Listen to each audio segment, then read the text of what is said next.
You really think he'd want a fat waitress like you serving his family? The empty soda glass hit Sarah's hip so hard it sloshed, cool fizz trickling over the hem of her pressed black skirt. She winced, but shifted just enough to keep her balance, shoulders squared as the packed darkness of the Caruso estate screening room ate her up. Laughter flickered under the projector's hum, the film crackling to life as shadows jumped across rows of tufted red velvet seats. She caught her reflection in a mirrored sconce, a heavy-set silhouette, shoulders thick, arms strong from a decade of hauling crates at her uncle's ranch. A burst of perfume, all lilac and ambition, caught up to her. Behind it, the glimmer of a pale hand stacked with gold rings, Marcella, her ex, resplendent in skin-tight gymwear that made Sarah's own presence feel doubly obtrusive. Marcella's tongue snapped in slick Arabic, the insult sharp and low. This cow will break the floor under Don Byank's shoes. In the dim far corner, Don Emanuel Byank sat immobile, the only island of composure. Black-on-black suit, a heavy signet ring on his left hand, a hint of the Lion of Venice peeking beneath his cuff. His gaze found Sarah over the rim of his whiskey, a thing slow and carnivorous. Sarah's throat tightened. She wiped the soda from her skirt, set her tray straight, and because her late father's phrase echoed in her mind, whispered, "Keep your chin up and count backward if you're scared." The film's audio faded to a hush as Don Byank stood and the lights rose halfway. Every seat turned, and suddenly it was impossible not to notice her in the center of his world. Sarah wished she could melt into the velvet carpet, but instead she moved briskly down the aisle, blinking back the sting in her eyes from Marcella's voice. The boss's private screening room was all old money and mafia muscle, the kind of place where whispers meant more than shouts. Plates clinked, thick cologne men shifted for her heavy steps. For a moment she focused on her tray, cheese squares, coins of cured meat, perfect lines, numbers. Counting was always safe. A voice stopped her, clean and deep. Your name."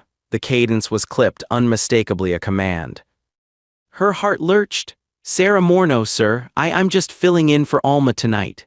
She swallowed, resisting the urge to apologize again, feeling Marcella's glowering stare drilling into the back of her head. Don Byank studied her for too long. His eyes, an improbable gray, flicked from the damp on her skirt to the steady way her hands folded a napkin edge precise, like someone trained to survive chaos by making quiet order. He didn't smile, but he nodded to his right. Rocco, his compact bottoman, approached. "Rocco, see that no one disturbs Miss Morneau again." The boss's tone held a lazy finality. Sarah nearly flinched at her own name on his lips. There was no apology in his voice, nothing conciliatory or gentle. But Rocco stood between her and the aisle now, a brawn-and black granite shield. Don Byank's gaze never left her, not even as he sipped his drink, not even when Marcella muttered under her breath. Sarah wanted to fade. Instead, she took a breath and recited her mental phrase, chin up, count backward. She offered the boss a napkin, folded perfectly into a star as she'd learned to do for difficult nights. The briefest curl of his mouth, approval. Her tray emptied faster than she expected, and as the credits rolled, she caught Don Byank's eyes on her once again. This time his gaze was a claim, unspoken, sharp, mine. It happened all at once during intermission. Marcella materialized, her sculpted arms crossed, phone angled to her own reflection, picking at Sarah's bib apron with those stabbing nails. "You remember last Christmas, right, Sarah? You spilled black coffee on my new Louboutin heels in front of the whole gym crew. What was your excuse? Your big bones couldn't clear a table." Several heads turned. Candles guttered under Marcella's lacerating smile. "Don Byank, I swear women like her are bad for business. You should see how she mangled bookings at my last pop-up class." A hush fell as she leaned in closer, deliberately dropping her voice into Arabic. "Why let her serve, Emanuel? She'll eat the profits before dessert." The syllables were swift, slippery, meant to exclude, to make Sarah's cheeks burn. But Emanuel understood more than anyone guessed. "No need to repeat yourself, Marcella," he replied quietly in flawless Arabic, a razor under velvet. "Some people eat to survive, some starve for the sake of appearances." His meaning landed hard. Marcella jerked her chin, unamused. "Isn't it funny she thinks she belongs in here?" Marcella switched to English again, talking for the crowd. "I did Sarah a favor years ago, Don. She wanted to join my gym but couldn't keep up. You should have seen her. People called her the cow." Marcella's tone bled pride, claiming the right of the tormentor who'd built an empire on fitness videos and mean girl viral clips. Don Byank's patience was a knife unsheathed. He rose, towering, the lines of the lion tattoo on his visible wrist tensing in shadow. Enough, he declared, voice leveled for power. Marcella laughed, a high trill, deflecting, emboldened by the circle of gym sharks and socialites hungry for a tumble. Relax, Don. You might want loyalty, but you'll get weakness if you let soft women near your bloodline. She's an embarrassment. Marcella shrugged, signaling a cluster of her followers. Doesn't matter what language I use, she won't understand anything except free food. Sarah stared at her shoes, every muscle locked. No tears, no apology. She heard her father again. What's that thing he always said? If you're outnumbered, answer in the tongue they can't twist. So she looked Marcella dead in the eyes and replied, steady and perfect, in crisp Arabic. A real woman stands where others only pose. Cowardice wears lipstick too. A shock ran through the room. Half the mafia table looked at Don Byank for a cue, the other half studied Sarah with new caution. At that precise moment, Rocco rushed forward, phone tight to his ear, eyes wild. Emmanuel, serious trouble. The Russian buyer from Federal Hill is threatening to break tonight's contract. They want to see you now. There's talk of bringing in the Glazov Bratva. The boss didn't flinch. When? He barked, switching gears instantly. Rocco answered, they want a meeting at the Belmont Club, 60 minutes. If you're late, they'll walk with the shipment. Time tightened like a fist. Eyes darted to Sarah as if she might shrink. Instead, she folded a napkin with practiced grace, locked eyes with Rocco. Count backward from 10 if you want the room to steady, she said softly, a private gift. Marcella watched, lips parted, not understanding, not in any language. Emmanuel's voice split the silence. Rocco, get the cars. Sarah comes with us. She was swept from the screening room, Marcella's hateful stare chasing the hem of her skirt, out through the corridor lined with silent family portraits and into the bright night where engines rumbled and shields reformed around her. Inside the long black Mercedes, Sarah sat beside Don Byank, closer than she'd ever imagined to anyone that dangerous. The city streamed by in broken gold, the chaos outside muted in the hush of leather and Italian cologne. He didn't look at her for a long time, not until the car swung off Atwell's Avenue into the shadowed drive of the Belmont Club did he speak. Marcella, he said, full name crisp, was your ex.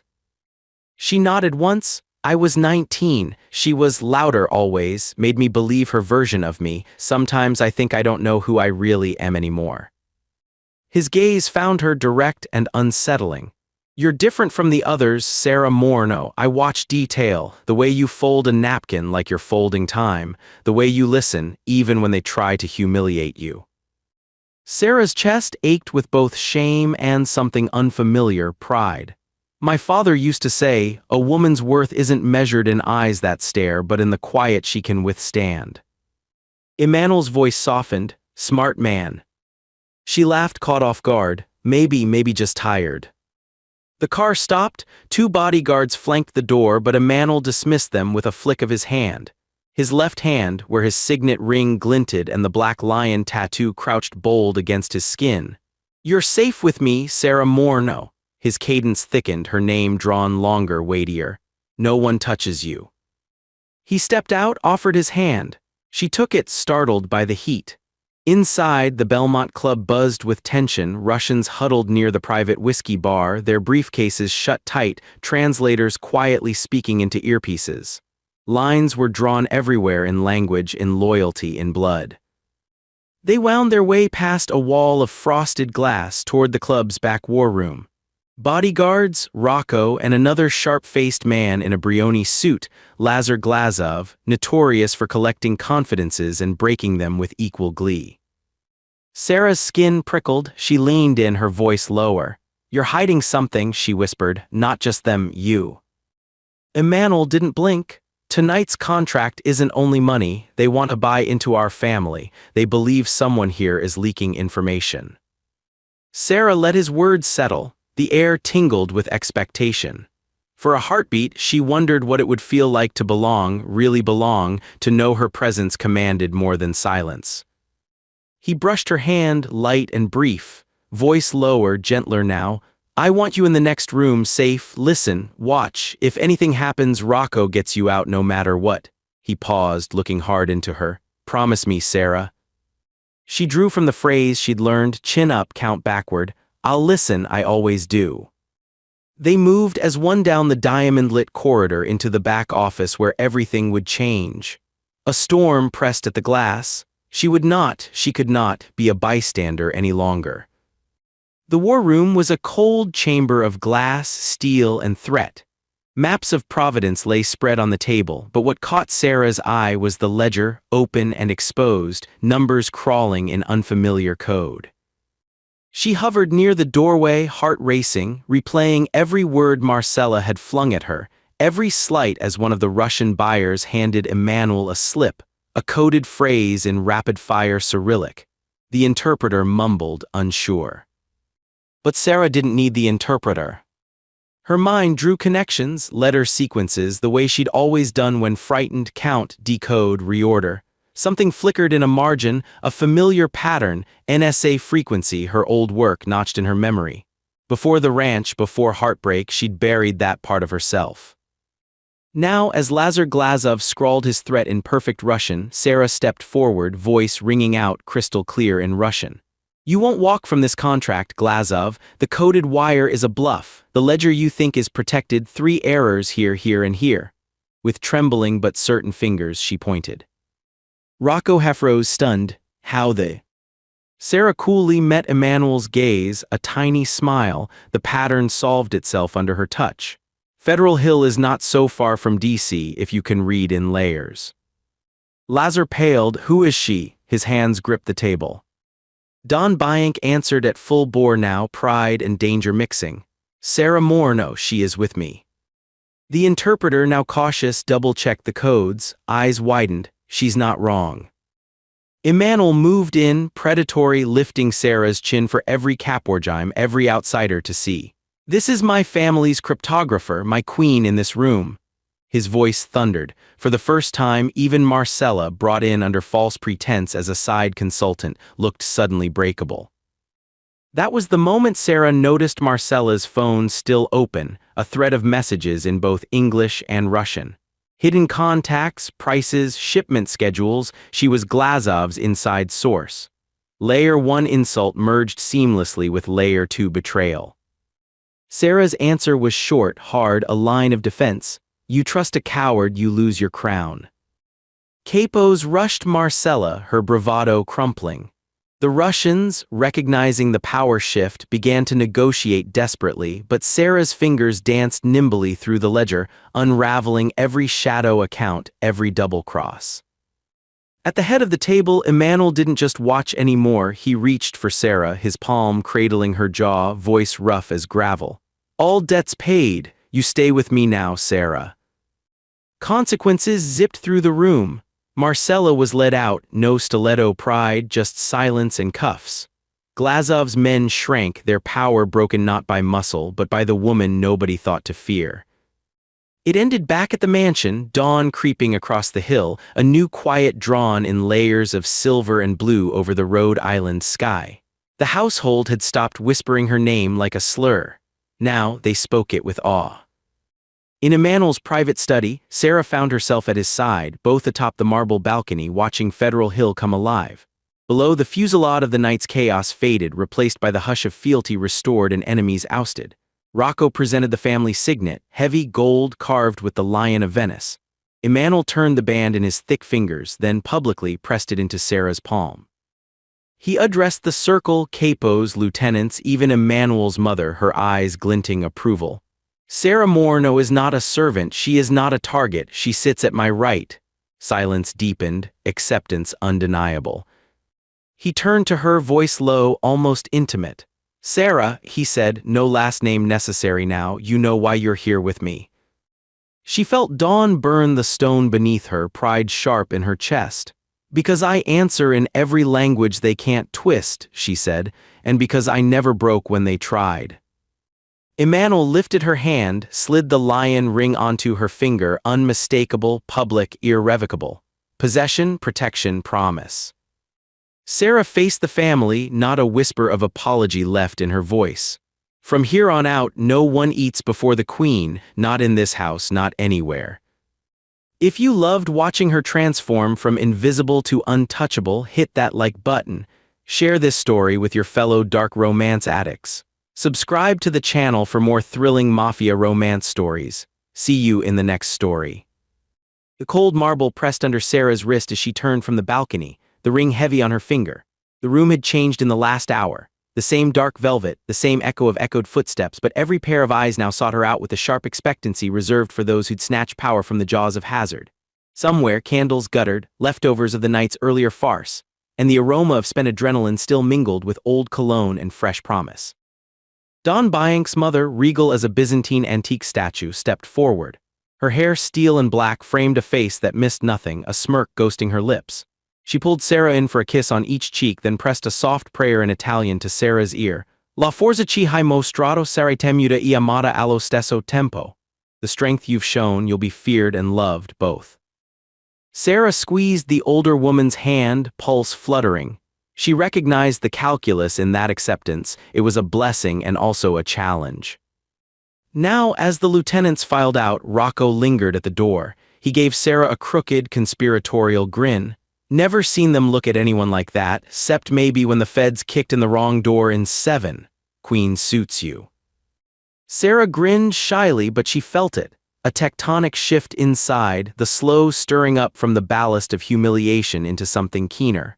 Power had never been more than a fantasy. Now it hummed low and electric in her bones. Don Byank's hand found the small of her back, warm, grounding, his voice bearish, softened by exhaustion threaded between them. You did more than anyone expected, do you know that?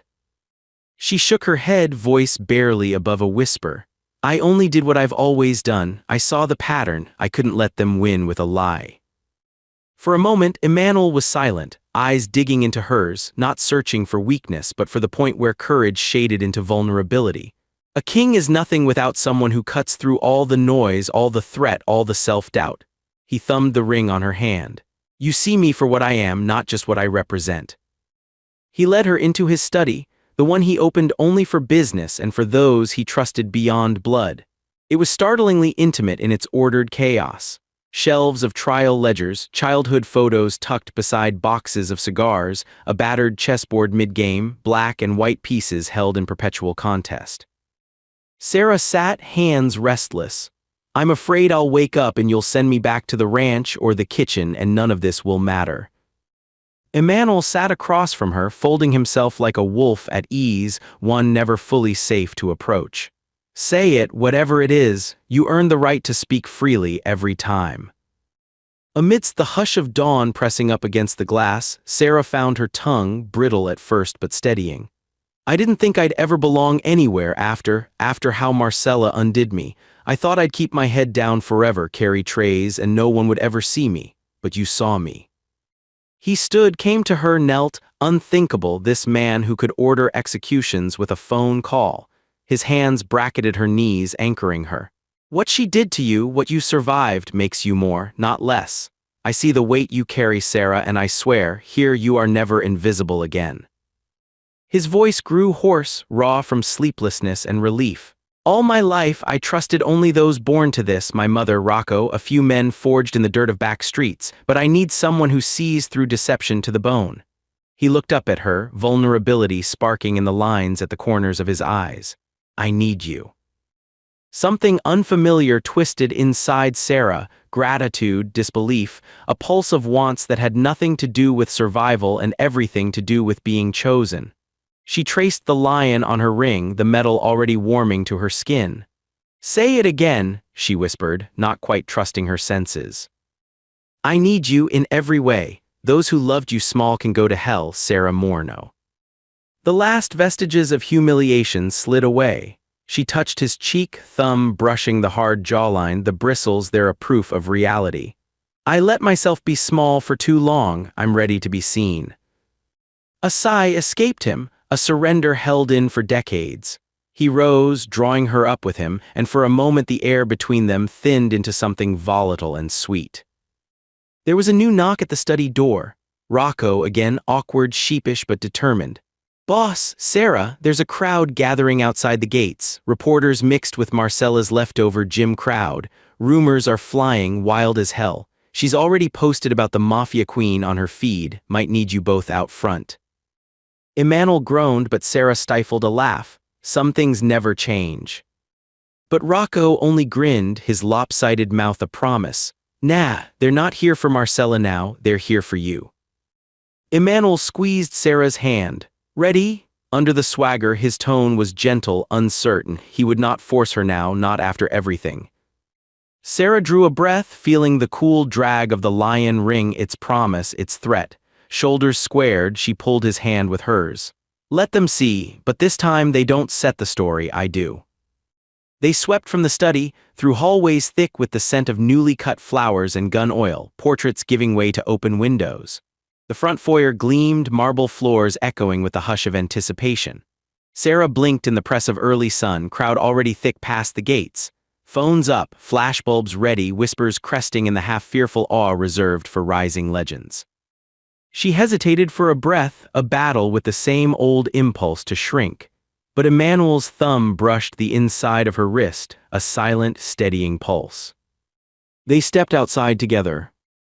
As soon as the gates opened, the crowd surged, not with jeers or derision as Sarah remembered from her years in shadow, but with a feverish curiosity, even respect.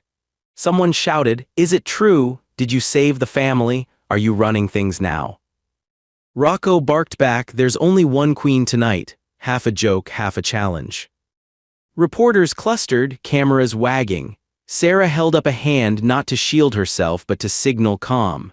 The hush that followed was different now, reverential, expectant, not predatory. Marcella's clique denuded, uncertain, hugged the outer edge, their eyes wary.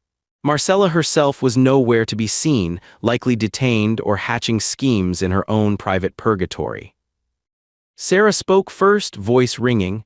"I am Sarah Morno. I serve no one but my own name and the house that trusts me. I have nothing to hide. If you want a story, ask it straight, but you'll get the truth or nothing." Someone ventured, "How did you end up here?" Sarah glanced at Emmanuel, who gave her a slight, encouraging nod, permission, partnership. She replied, "By seeing what others miss, by surviving when they tried to starve me of dignity, by remembering my worth is not measured by anyone else's appetite." A ripple passed through the crowd. Someone else called, are you really part of the family?" Emmanuel's answer was thunder. He raised her left hand, made sure every flashbulb caught the glint of the lion. "She is family, she is my equal." After, in the abrupt quiet, Sarah caught sight of one hesitant face at the edge of the crowd, Alma, the regular waitress. There was pride there and maybe longing. Sarah called out, surprising herself, "Alma, come inside when this is done. I want you at my table tonight." The offer rang out, no apology, no diminishing, only new order. There would be questions, new threats, fresh alliances to broker, and no shortage of hungry eyes waiting for a misstep. But for the first time, Sarah did not dread the hunger around her. She stood with spine unbowed, ring glinting, her chin up, counting backward not to hide from fear but to measure her ascent. Emmanuel bent to her ear, rough and private. "We'll outlast them all, you know." She smiled, a slow, quiet miracle.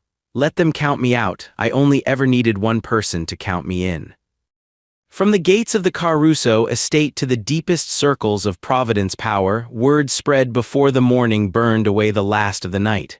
Let them remember, not every queen looked the part, but this one could not be erased. A new order was writ, one napkin, one ledger, one unbreakable woman at a time. And this time, Sarah Morno would never be invisible again. The morning sun spilled gold across the marble as Sarah lingered at the threshold, hands laced in Emmanuel's grasp. The last of the reporters drifted off, murmurs about the lion's queen trailing in their wake. Rocco gave a two-finger salute before disappearing inside. The family, with their unblinking stares and hard edges, dispersed, softer now under her gaze. Her whole body thrummed, part terror, part exhilaration. She felt the weight of the ring, the promise, the risk warm on her finger. A hesitant cough broke her reverie. Alma stood near the foyer, cap in hand, ghost of a smile playing at her lips. "I thought you might forget," Alma said softly, not quite meeting Sarah's eyes. Never, Sarah replied, her voice more certain than she felt. You carried me on worse shifts than this. Come, there's room at the table now. Alma's face broke open, radiant. The scent of coffee wafted from the kitchen, a simple comfort against the day's strange newness. Emmanuel squeezed Sarah's hand. Come eat, he said in his raspy basso, already moving to join Alma in the dining room. We start the day as a family. The three sat at the long oak table, flanked by empty velvet chairs that would fill soon enough with new loyalists, old skeptics, perhaps even strangers.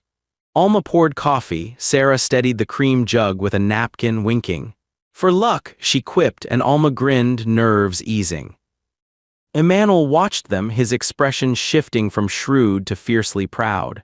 At last he said, In this house we build new legends. Today let it begin with us. Sarah tipped her mug to his, then to Alma's, and finally, in silent celebration, lifted it high. The years of swallowing shame, of shrinking herself to fit someone else's table, faded. No more. Dawn flickered on the lion ring, her ring, and Sarah let herself believe. She would hold this seat not through threat or beauty or privilege, but by the grace of her stubborn mind and the courage to claim her place aloud. As they drank, laughter swelled, an easy human sound. The world outside prowled and watched, hungry for stories. Let them watch. For the first time, Sarah didn't mind. She was counted in, she was home.